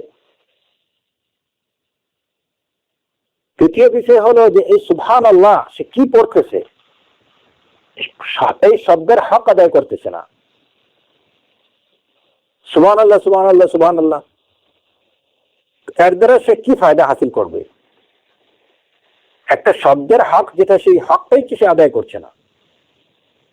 সুবহানাল্লাহ, এইভাবে শব্দের হকটা আদায় করে যদি একজন মানুষ পড়ে তাহলে তার কতটুকু সময় লাগতে পারে। কিন্তু দেখা যায় যে এই যে 99 বার বা 100 বার পুরা করতেছে হয়তো 2 মিনিটের মধ্যে, 3 মিনিটের মধ্যে শেষ। এটা কিভাবে সম্ভব হয়? আর এইভাবে তাসবিহ করে এই তাসবিহের যে ফজিলত গুলো সে কিভাবে লাভ করতে পারবে?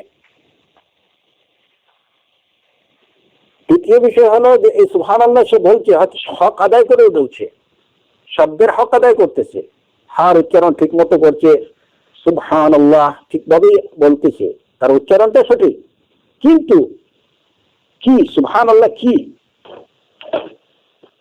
তার অর্থটা কি, এগুলো কিছুই বুঝতেছে না। তাহলে সে এর দ্বারা এই সুবহানাল্লাহর বা এই আযকারের, এই জিকিরের ফজিলত পুরোপুরি লাভ করতে পারবে না। আলহামদুলিল্লাহ সে কি বলছে, কার প্রশংসা করছে, আলহামদুলিল্লাহর অর্থটা কি সেটাও অনেকে জানে না, সুবহানাল্লাহর অর্থ কি সেটাও জানে না, আল্লাহু আকবার কি সেটাও জানে না। তাহলে এর ফলাফল লাভ করবে কিভাবে? ঠিক এমনি ভাবে বিসমিল্লাহির রহমানির রহিম কিংবা বিসমিল্লাহ আমি কি বলছি, সুবহানাল্লাহ, এই উপলব্ধিটুকু বা এর তাৎপর্যটুকু যদি কেউ বুঝে যে আমি একটা কাজের শুরুতে সেই মহান জাতকে স্মরণ করছি যিনি সবকিছুর কর্তা, সবকিছুর নিয়ন্ত্রক, সবকিছুর মালিক, সবকিছুর খালিক, বিসমিল্লাহির রহমানির রহিম, তখন তার পুরো মোডটাই তো চেঞ্জ হয়ে যাওয়ার কথা, তার মধ্যে অন্য ধরনের একটা অনুভূতি ছেড়ে আসার কথা, এবং সে বুঝতে পারবে যে আমি কোন কাজে আমার এই মহান জাতকে স্মরণ করে কোন কাজটা আমার শুরু করা উচিত।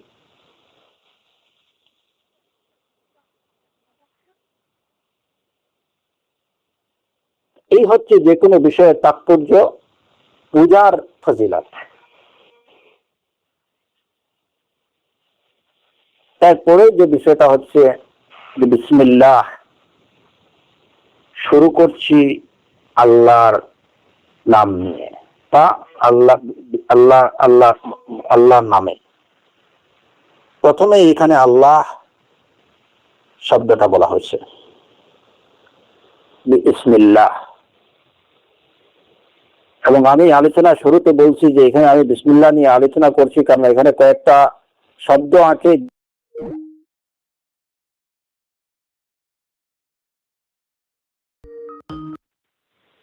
না, ওয়ালাইকুম আসসালাম ওয়া রাহমাতুল্লাহ। জি না, আমি আলোচনার শুরুতে আরেকটা বিষয় বলছিলাম যে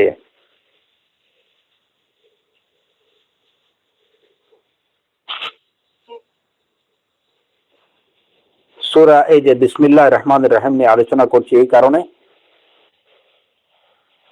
এই বিসমিল্লাহির রহমানির রহিমের মধ্যে এমন তিনটা শব্দ আছে যে শব্দগুলো সূরাতুল ফাতিহাতেও আসছে, যেমন বিসমিল্লাহির রহমানির রহিমের মধ্যে আমরা তিনটা শব্দ পাচ্ছি, আল্লাহ, আর রহমান, আর রহিম।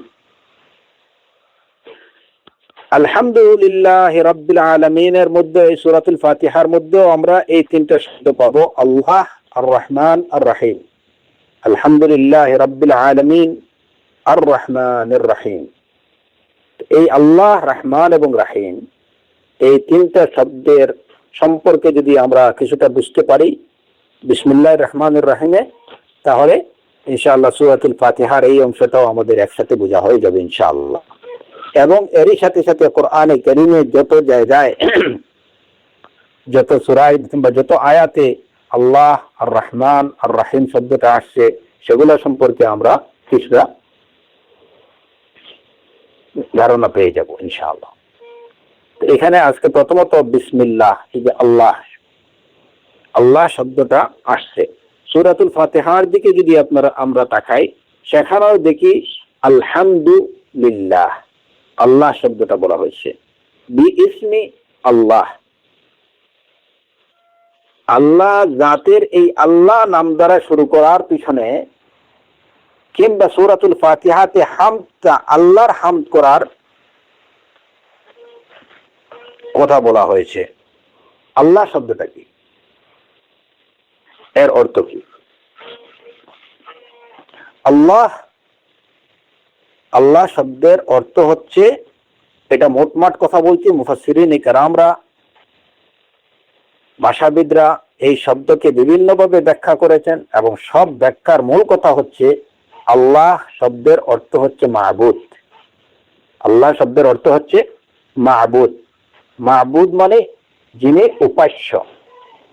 বিইসমিল্লাহ মাবুদের নামে, মাবুদের নামে যদি এটার বাংলা আল্লাহ শব্দের বাংলা অর্থ করি, প্রথমত আমাদের বুঝতে হবে যে আল্লাহ শব্দটা এটা কোনো ইসমে মুশতাক না, মানে এইটা থেকে আর কোনো শব্দের উৎপত্তি হয় না, বিকাশও হয় না। এই শব্দটা ইসমুন জামিদ, যেটাকে আরবিতে বলা হয় ইসমুন জামিদ, এটা একক শব্দ। এইটা থেকে অন্য কোনো শব্দের উৎপত্তিও হয় না, এটা থেকে অন্য কিছুর বিকাশও হয় না। যেমন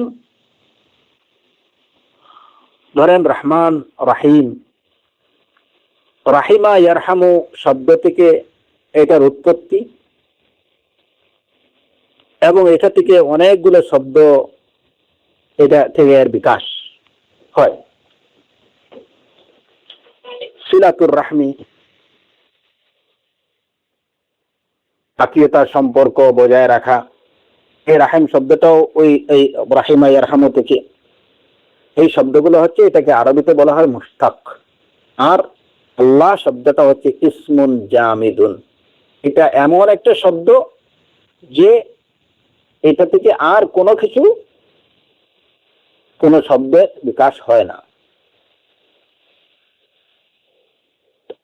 আল্লাহ অর্থ হচ্ছে মাবুদ, যিনি উপাস্য। এখানে আল্লাহ এই শব্দের অন্য কোনো বিকল্প নেই, আল্লাহ শব্দের কোনো বিকল্প নেই। এটা এমন একটা শব্দ যেটা আল্লাহ আযজা ওয়া জাল্লা তার নিজের জন্য চয়েস করেছেন। এই নামটা হচ্ছে একক। এই নামে অন্য কেউ কাউকে নামকরণ করা যাবে না, কিংবা কেউ যদি চায় যে এই নামে সে নিজেকে নামকরণ করবে, সেটাও তার পক্ষে সম্ভব হবে না, এটা মামনু। যদি কেউ চায় যে তার নাম রাখবে আল্লাহ, তাহলে এটা তার জন্য কখনো সম্ভব হবে না, কিংবা কাউকে এই নামে নামকরণ করা যাবে না। এই নামের হেফাজত আল্লাহ আযজা ওয়া জাল্লা তার নামের হেফাজত তিনি নিজেই করছেন এবং করবেন। এখন যদি বলে কেউ যে আমি পরীক্ষামূলক ভাবে দেখি আমার নাম আল্লাহ রেখে কি হয়, তাহলে তার ধ্বংস অবধারিত, এর মধ্যে কোনো সন্দেহ নেই।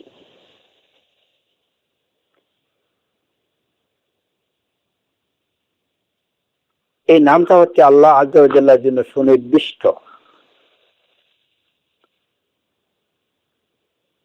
অন্য কাউকে এই নামে নামকরণ করা যাবে না। আল্লাহ এটাকে বলা হয় আল ইসমুল আযম। আল ইসমুল আযম, ইসমে আযম বলতে আমরা যা বুঝি, সেই ইসমে আযম হচ্ছে আল্লাহ। আল্লাহ আযজা ওয়া জাল্লার অন্য যত নাম বা গুণাবলীগুলো আছে, এই সব গুণাবলীগুলোর সবগুলো গুণাবলী আল্লাহ শব্দকেন্দ্রিক। অন্য সব গুণাবলীগুলোর কেন্দ্র হচ্ছে আল্লাহ। এটা হচ্ছে ইসমে আজম। যত সব নাম এবং আল্লাহর অন্য যত নাম এবং গুণাবলী আছে সবগুলো হচ্ছে আল্লাহর গুণ, আল্লাহর নাম।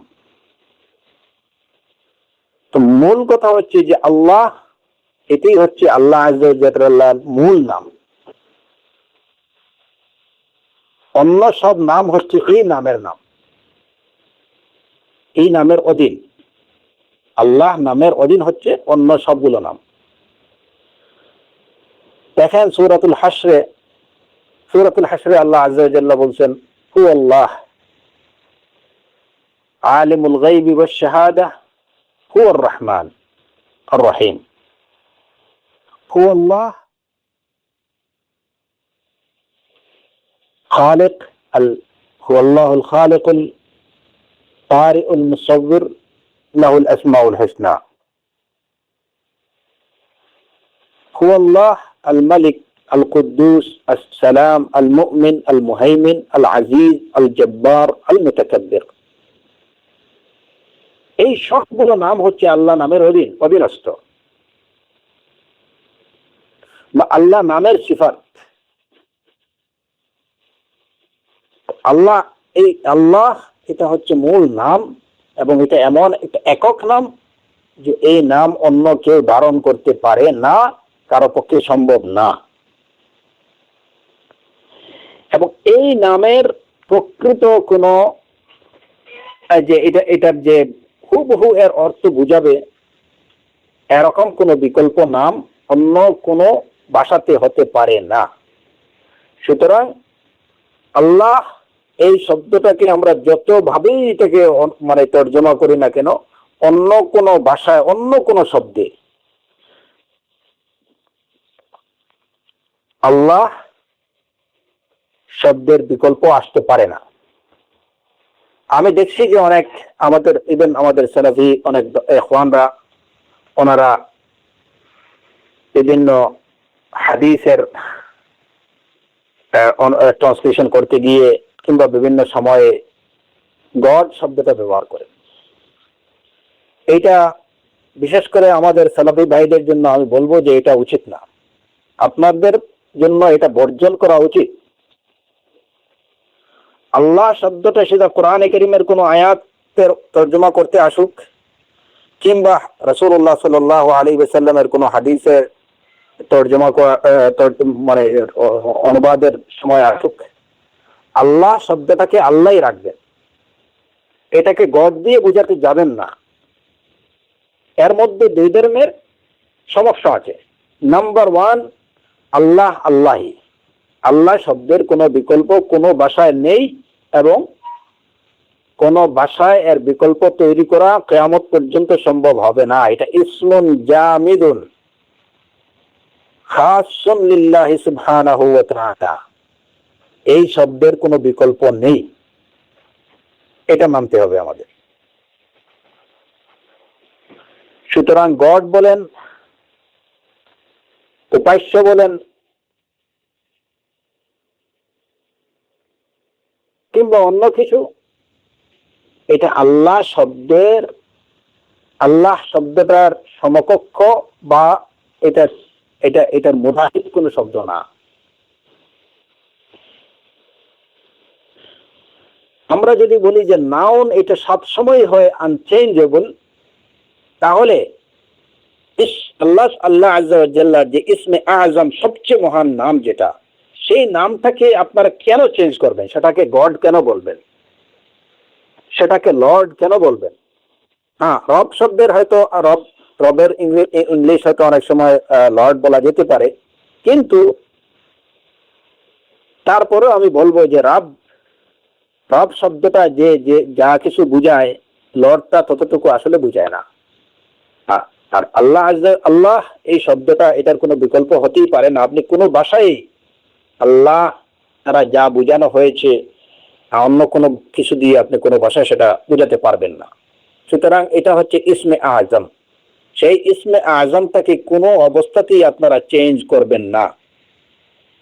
কোরআন এবং সুন্নাতে আল্লাহ শব্দের অনুবাদ করতে গিয়ে অবশ্যই এটাকে আল্লাহকে আল্লাহই রাখবেন, এটাকে অন্য কিছু বানাবেন না। এটা আমি বিশেষ করে আমাদের ইখওয়ানদের প্রতি আমার রিকোয়েস্ট, আপনারা বিষয়টার প্রতি খেয়াল রাখবেন। আল্লাহ, নবী, হ্যাঁ নবী আপনি বলুন, আল্লাহ, তোমরা আল্লাহকে দেখো, আমি দৌর রহমান, রহমান অথবা রহমানকে দেখো। আইয়াম্মা তাদউ ফালাহুল আসমাউল হুসনা। তো এই আল্লাহ শব্দটি হচ্ছে ইসমে আযম, এবং এর অনুবাদ বা আমরা নিজেদের বোঝার জন্য যদি বলি তাহলে এর অনুবাদটা হচ্ছে কি উপাস্য, মাবুদ, মাবুদ আল্লাহ।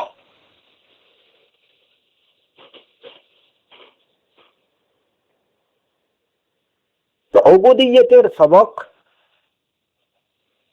আল্লাহ আযজা ওয়া জাল্লা এই বিসমিল্লাহর মধ্যেই দিচ্ছেন। আপনি যখন বিসমিল্লাহ বলবেন তখন অবশ্যই আপনাকে এই বিষয়টা বুঝতে হবে যে আমি ওই মহান জাতের নাম নিয়ে শুরু করছি, যিনি হচ্ছেন মাবুদ, যিনি উপাস্য।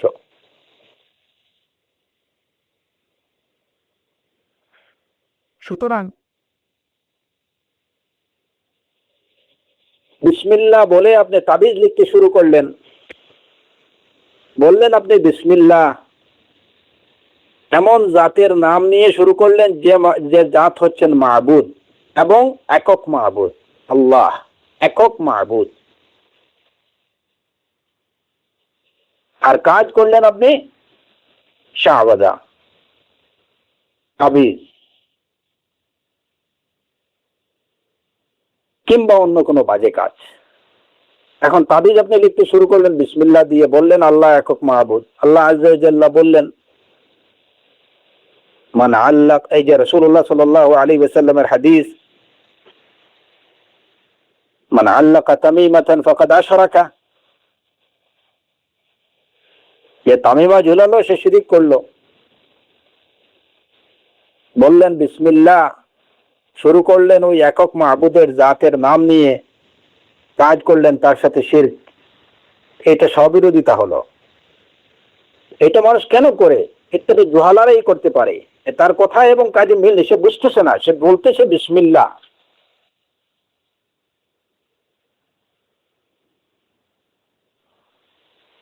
সে বলতেছে বিসমিল্লাহ, আবার ওইখানে বিসমিল্লাহ বলে দেখা যায় কি তো এখানে জিবরিলের নাম, মিকাইলের নাম, যদি মোটামুটি ওই যে ধরেন হয়তো দিন জানে এরকম দাবিদার লোকরা যদি তাবিজ লিখে, তাহলে জিব্রাইল, মিকাইল এই সমস্ত নাম লিখে দেয়। আপনি বিসমিল্লাহ বললেন, আবার ওই সমস্ত নাম কেন, ওই নামের সাথে শরীক কেন করলেন?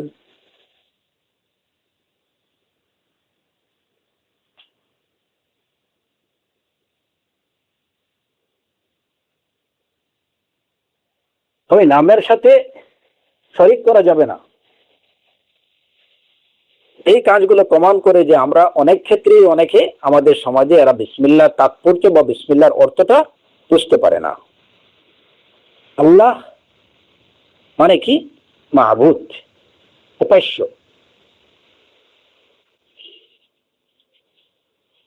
বিসমিল্লাহ বলে গায়রুল্লাহ নামে নজর করে কিভাবে? এটা কেমন করে হতে পারে? সে মাবুদ বলল আল্লাহকে, আর গায়রুল্লাহর কাছে দোয়া করতে পারে কিভাবে? সেটাও শুরু করে বিসমিল্লাহ দিয়ে। বিসমিল্লাহ আলহামদুলিল্লাহ বলে শুরু করলো, দোয়া করলো অন্যের কাছে, একজন মাইয়িতের কাছে, সাহায্য চাইলে একজন মাইয়িতের কাছে, নজর করলে একজন মাইয়িতের কাছে। হ্যাঁ, কিন্তু দেখা যায় যে ওই কাজগুলো শুরু করতেছে বিসমিল্লাহ বলে। তাহলে তার এই বিসমিল্লাহ সে কি বলছে সেটাই সে বুঝে নেই। এটা কেবলমাত্র তাসমিয়া, কিন্তু এটা কি না, আল্লাহ আযজা ওয়া জাল্লার জাতের বরকত নিয়ে সে শুরু করে নেই, কিংবা আল্লাহ আযজা ওয়া জাল্লার জাতের নাম নিয়ে সে শুরু করে নেই। জাতকে স্মরণ করে সে তার কাজ শুরু করে নেই। যে কারণে এই তাৎপর্যটা না বুঝার কারণেই আমাদের সমাজে অনেকগুলো অপকর্ম, যেগুলোকে তারা ভালো মনে করে, প্রকৃত অর্থে এগুলো অপকর্ম, সেই কাজগুলো বিসমিল্লাহ দিয়ে শুরু করা হয়। এর মধ্যে উদাহরণস্বরূপ এই যে আপনাদেরকে দু একটা বললাম, তাবিজ লেখা শুরু করা হয় বিসমিল্লাহ দিয়ে। যারা ধরেন হয়তো ওই যে মানে মন্ত্রযন্ত্র লেখেন না, হ্যাঁ, কিন্তু হয়তো কোরআনে কারীমের আয়াতই লিখছেন ঝুলিয়ে দেওয়ার জন্য, কবজে দিয়ে ঝুলিয়ে রাখার জন্য, সেটাও শুরু করেন বিসমিল্লাহ দিয়ে। আবার যারা এই যে আয়াত লেখেন না, নাম্বারিং করেন, তারাও 7, 8, 6, 786 লেখেন এই উদ্দেশ্যে যে 786 হচ্ছে আবজদ হাওয়াজের নামতা বা গণনা অনুসারে এটা হচ্ছে বিসমিল্লাহর সংখ্যা 786। তার মানে ওনারাও কিন্তু বিসমিল্লাহ লিখতেছেন, লিখে ওই বাকি শব্দগুলো লিখতেছেন। এটা কিভাবে সম্ভব? অনেক বাজে কাজ শুরু করা হয়, যে কাজ শিরকের কাজ, গায়রুল্লাহর নামে নজর করা, গায়রুল্লাহর কাছে দোয়া করা, মাইয়েতের কাছে সাহায্য চাওয়া, কবরবাসীর কাছে সাহায্য চাওয়া, এই কাজগুলা করা হচ্ছে অনেক বিদআহ কাজ করা হচ্ছে বিসমিল্লাহ দিয়ে। সুবহানাল্লাহ। আপনি যে জাতকে স্মরণ করে কাজ শুরু করলেন সেই জাত হচ্ছেন একমাত্র একক উপাস্য, এবং যত বিষয়গুলো দ্বারা উপাসনা করা হয়, আপনি যখন বিসমিল্লাহ বললেন আপনি স্বীকার করে নিলেন যে আমি সব ধরনের উপাসনার একক মালিক আল্লাহর জাতকে স্মরণ করে এই কাজটা শুরু করছি। সব ধরনের উপাসনার একক মালিক এবং অধিকারী আল্লাহ আযজা ওয়া জাল্লাকে স্মরণ করে আপনি কাজ শুরু করছেন, আবার ওই জাতকে স্মরণ করে আপনি তার সাথে তার এককত্বের বিরোধী কাজগুলো আপনি করছেন। এটা কি করে সম্ভব হতে পারে? এটা সম্ভব হওয়ার দুইটা কারণ। একটা হচ্ছে যে বিসমিল্লাহর অর্থ বা তাৎপর্য সম্পর্কে অজ্ঞতা, এবং বেশিরভাগ ক্ষেত্রে আমাদের সমাজে এই কারণেই হয়ে থাকে এটা। আর দ্বিতীয় হচ্ছে যে অজ্ঞতা না, বরঞ্চ অজ্ঞ থাকা, কিংবা জেনেও সেটা কেউ যদি বুঝে শুনে সেটা করে থাকে তাহলে সেটা আকবরুল কাবায়ের, সেটা আকবরুল কাবায়ের।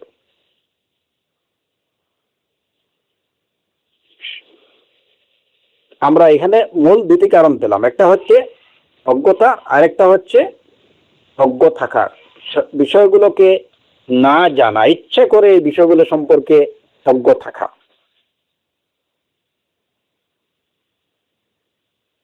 জাহালাত অথবা জাহিল অথবা মুতাজাহিল, দুটোই কিন্তু খারাপ জিনিস দিনের জন্য। আপনার দিন পালন করতে হবে জেনে শুনে বুঝে। আপনি কোরআনে কারীমের তিলাওয়াত শুরু করছেন কিংবা তাফসীর শুরু করছেন, বিসমিল্লাহির রহমানির রহিম বলে। যদি আপনি এর প্রকৃত অর্থ এবং তাৎপর্য বলে যদি আপনি বুঝে যদি আপনি বলে থাকেন, তাহলে অবশ্যই আপনি তাফসীর বির রায় করতে পারবেন না, কিংবা তাফসীর বির রায় করতে যে এমন উদ্ভট বিষয়গুলো নিয়ে আসতে পারবেন না যেগুলো মা আনজালাল্লাহু বিহা মিন সুলতান। কারণ আল্লাহ আযজা ওয়া জাল্লার উবুদিয়্যার স্বীকারোক্তি যখন আপনি দেবেন, তখন অবশ্যই আপনার কথাবার্তা সবগুলো থাকতে হবে কোরআন এবং সুন্নাহর বিষয়ে। কোরআন এবং সুন্নাহ দ্বারা প্রমাণিত বিষয়গুলোই হতে হবে আপনার আলোচনার বিষয়।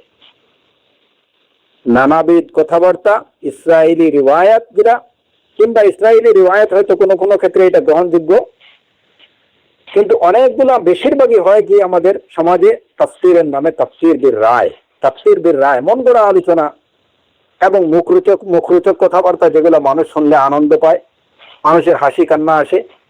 বাস মানুষকে আনন্দ দেওয়ার জন্য যদি বিসমিল্লাহ বলে আপনি তাফসীর শুরু করেন, কিংবা নিজের বাজার গরম করার জন্য, লোকজনের জন্য যদি আপনি তাফসীর করেন, তাহলে মূল কথা হচ্ছে আপনি বিসমিল্লাহির রহমানির রহিম, এই বিসমিল্লাহির রহমানির রহিমের বিরোধিতা করলেন আপনি আপনার মূল টোটাল আলোচনা জুড়ে। কারণ আপনি বলছেন বিসমিল্লাহ, উবুদিয়্যতের মালিক আল্লাহ আযজা ওয়া জাল্লার নাম নিয়ে আপনি শুরু করছেন, এবং যিনি একক উবুদিয়্যতের মালিক, তাহলে সেই কথা বলে আপনি কিভাবে ইখলাস বিরোধী, আপনি রিয়া কিংবা সুমার জন্য আপনি তাফসীর করতে পারেন? বাহ্যিকভাবে আপনি অনেক ভালো ভালো কথা বলছেন, আল্লাহু আ'লামু বিনাফসি, আপনার অন্তরে কি আছে সেটা আল্লাহ সবচেয়ে ভালো জানেন। সুতরাং আপনি আত্মজিজ্ঞাসা করুন যে আমি কি বিসমিল্লাহর বিরোধিতা করছি, নাকি আমি বিসমিল্লাহর অর্থ এবং তাৎপর্যটাকে বাস্তবায়ন করছি, আমার মধ্যে ইখলাস আছে কিনা, আমার এই আলোচনাগুলো কিসের জন্য, এটা কি আল্লাহ আযজা সন্তুষ্টির জন্য আমি করছি, নাকি নিজের বাজার জমানোর জন্য আমি করছি।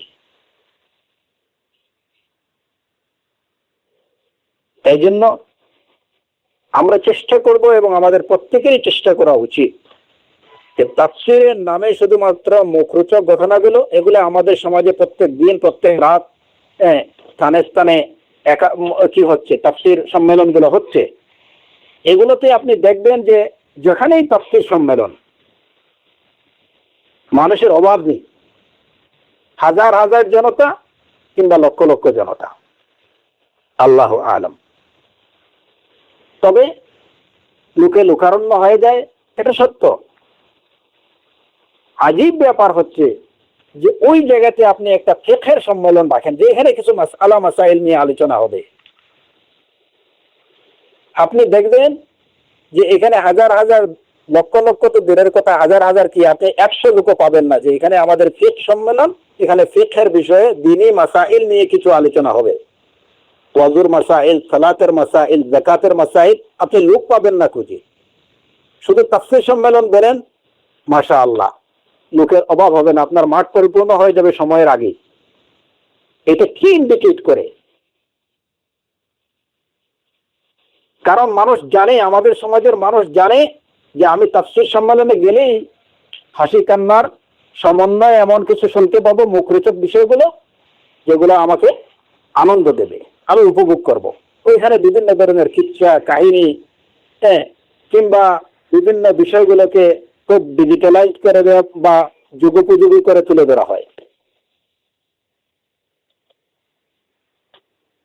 দিনটাকে যুগোপযোগী করে তুলে ধরা হয়। মুখরোচক, মূল কথা হচ্ছে যে মুখরোচক আলোচনা এখানে মানুষ শুনতে পায়, যে কারণে তাফসীর সম্মেলনগুলোতে লোকের অভাব হয় না। কিন্তু ওই জায়গাতে আপনি একটা আকীদা সম্মেলন করেন, হায় মুসলিম, আপনাকে বুঝতে হবে যে আপনার জন্য কোনটা সবচেয়ে বেশি প্রয়োজন। আকীদা সম্মেলন করেন, ওইখানে আমার তো মনে হয় না যে মাঠে ধরেন হয়তো 50,000 লোক আসতেছে, ওই মাঠে আকীদা সম্মেলন করলে আপনি 5,000 লোকও পাবেন না।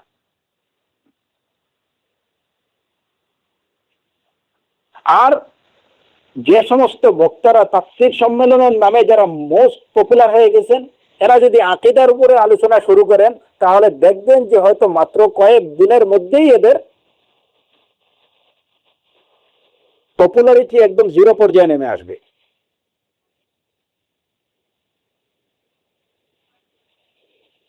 কোরআনে কারীমের 1/3 কিংবা বলা যায় যে 2/3, কেউ কেউ বলছেন পুরা কোরআনই হচ্ছে তাওহীদ। কোরআনে কারীমের আলোচনা যখন আপনারা করেন, ওই সময় তাওহীদের আলোচনা কোথায়, আকীদার আলোচনা কোথায়? কারণ ওই বক্তারা জানেন যে তাওহীদের আলোচনা, আকীদার আলোচনা করলেই আমার এই বাজার আর থাকবে না। এটা হয়তো দেখা যাবে যে আলোচনা শুরুর আধা ঘন্টার মধ্যেই দেখা যাবে যে লোকজন উঠে উঠেছে, কারণ ওইখানে কি পাচ্ছে না, কোনো আনন্দ পাচ্ছে না। অথচ একজন মুসলিমের জন্য এই আলোচনাটাই তার জীবন মরণ, সব জায়গাতেই তার দরকার এই আকীদা।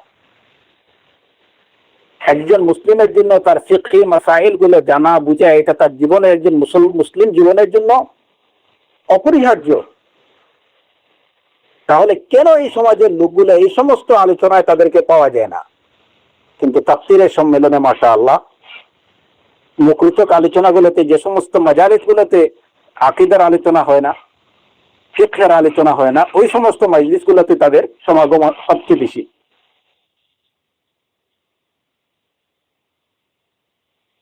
মূল কথা হচ্ছে যে আমাদের এই এই যে সমস্ত দুআতরা আছে, ওনাদের আত্মজিজ্ঞাসা করা দরকার যে আমি কি নিফাক করছি, আমি কি মুনাফিক। প্রত্যেকে নিজেকে নিজের জিজ্ঞাসা করা উচিত হাল আনতা নাফাকতা মা নাফসিক, হাল আনতা মুনাফিক আম লা, আম আনতা মুখলিস। আমি এই তাফসীর করছি, এই আলোচনা করছি, লিমাযা, আমার এই দাওয়াত, হাল হাযিহি দাওয়া দাওয়া ইলাল্লাহ আম হাযিহি দাওয়া দাওয়া ইলাইয়া, আমার এই দাওয়াতটা কি আল্লাহর প্রতি দাওয়াত দিচ্ছি নাকি আমি মানুষকে আমার দিকে দাওয়াত দিচ্ছি? লিসানুল হাল ইয়াদুল্লু আলা আন্না আকসারাহুম ইয়াদউনা ইলা আনফুসিহিম লা ইলাল্লাহ। বেশিরভাগেরই, আল্লাহ আযজা ওয়া জাল্লা এর থেকে নাসআলুল্লাহ আল আফিয়া, বেশিরভাগের বাস্তব অবস্থা তাদের লিসানে হালটা প্রমাণ করে যে এই দাওয়াগুলো, এই দাওয়া হচ্ছে তাদের নিজেদের প্রতি দাওয়া, এটা লাইসা আদ-দাওয়া লাইসা আদ-দাওয়া ইলাল্লাহ।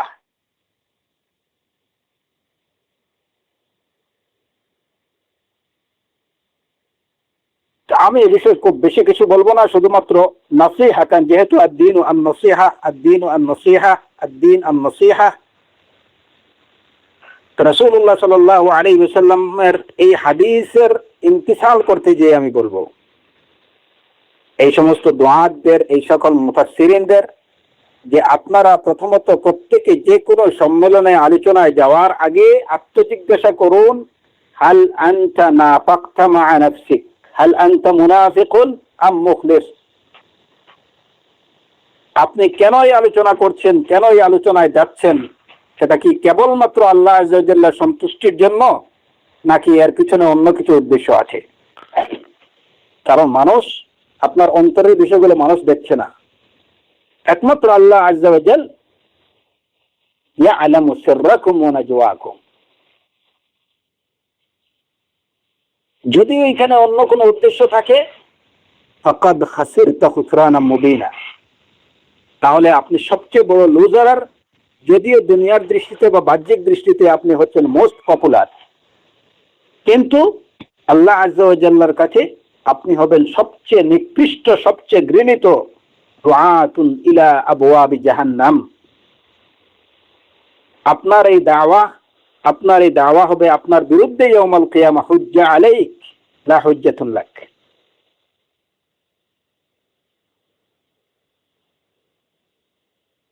এই কথাগুলো বলছি এই কারণে যে বেশিরভাগের, আমি আর খুব বেশি স্পষ্ট করতে চাচ্ছি না,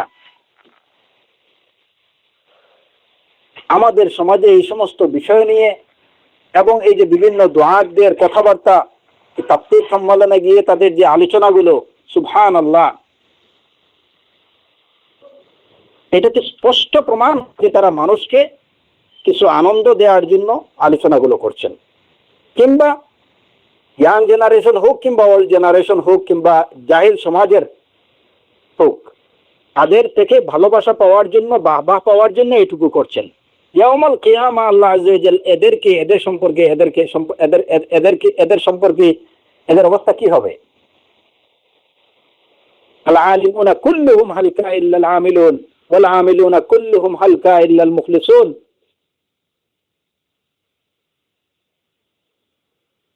এই কথাটা রাসূল সাল্লাল্লাহু আলাইহি ওয়াসাল্লামের এই হাদিস স্মরণ রাখা উচিত আমাদের প্রত্যেকের। আল আলিমুনা কুল্লুহুম হালকা ইল্লা আল আমিলুন ওয়াল আমিলুনা কুল্লুহুম হালকা ইল্লা আল মুখলিসুন। আর ইখলাসের বিষয়টা, এটা খুবই সেনসিটিভ।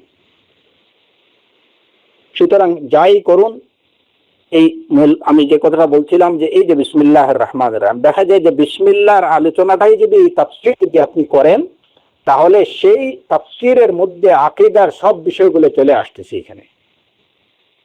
আজকে আল্লাহ এই যে বিসমিল্লাহির রহমানির রহিম, আল্লাহ শব্দটার মধ্যে যে উবুদিয়্যার শিক্ষা দেওয়া হয়েছে, আমরা আমাদের তাফসীরের আলোচনাগুলোতে মানুষকে কি এই উবুদিয়্যাতে, তাওহীদুল উবুদিয়্যা বা তাওহীদুল উলুহিয়্যা বিষয়ে আমরা কি বলছি? রহমানির রহিমের মধ্যে তাওহীদুল আসমা ওয়াস সিফাত আছে, আমরা কি তাওহীদুল আসমা ওয়াস সিফাত সম্পর্কে মানুষকে সচেতন করছি? আলহামদুলিল্লাহ রাব্বিল আলামিনের মধ্যে তাওহীদুর রুবুবিয়্যা আছে, সেটা কি আমরা সঠিকভাবে মানুষকে বুঝাতে পারছি? আলোচনার শুরুতেই দেখা যায় যে অনেকেই যে আমরা বলি আলহামদুলিল্লাহ, তো সবাই বলছে আলহামদুলিল্লাহ, কে আমাদেরকে রাখেন, কে আমাদেরকে মারেন, কে দৃষ্টি দেন, এই যে রুবুবিয়্যার বিষয়গুলোর একটা স্বীকৃতি নেওয়া হলো। ইয়া আখি, আপনি তো প্রথমে মানুষকে উলুহিয়্যার শিক্ষা দেন, মানুষকে বলেন এই যে কোথায় কোথায় জুড়ে বলেন আলহামদুলিল্লাহ, চিল্লাইয়া বলেন এইটা ওইটা, কি বলছে সেটা আপনি তাদেরকে কেন বলবে, সে চিল্লাইয়া কেন সে আলহামদুলিল্লাহ বলবে? মা মা'না আলহামদুলিল্লাহ, মা মা'না আল ইলাহ, আপনি সেটা বলছেন। আলোচনা শুরু করেন ওই বিষয়ে, তারপরে দেখেন যে পপুলারিটি কোন জায়গায় যায়। আপনি সেই পপুলারিটি নিয়ে চিন্তা করবেন না। আপনার তাওহীদের আলোচনায়, আপনার আকীদার আলোচনায় যদি 10 জন লোক আপনার মজলিসে বসে, তাহলে আপনি সফল। আর নতুবা আপনি নিজেও বিফল, এবং যারা আপনার হামজুন রুয়া আতিব্বাউ কুল্লি নাইক, এদের বিষয়ে আর কি বলবো। তারা হচ্ছে আতিব্বাউ কুল্লি নাইক, যে যেদিক থেকে ডাক দিল ওদিকেই সাড়া দিল। তো দেখা যায় যে 2 সিজন বা 3 সিজন একজনের, এরপরে উনি